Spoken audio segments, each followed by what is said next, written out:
শুভ অষ্টমী। আর এই অষ্টমীতে যাদের যাদের ভালোবাসার মানুষগুলো একটু রেগে আছে তাদের জন্য চেষ্টা করে দেখতে পারো। কিন্তু রাগ, কবি শঙ্খ ঘোষ। একটু যদি রাগাই, গাইতে বললে না গাই, বরং যদি বইতেই দি ডুব, কাজ করে যাই যে যার, মুখটা তোমার বেজার, তখন তোমায় মিষ্টি লাগে খুব।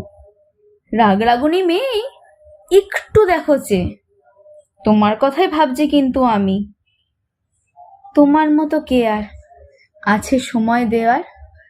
কে আর আছে তোমার মতো দামি? তাও তুমি যাও রেগে ঝর্ণা জলের বেগে, তাও ভরে যায় অমন দুটো চোখ। বেশ, তবে থাকবই, আবদার রাখবই, তোমার আমার সন্ধি আবার হোক। নমস্কার।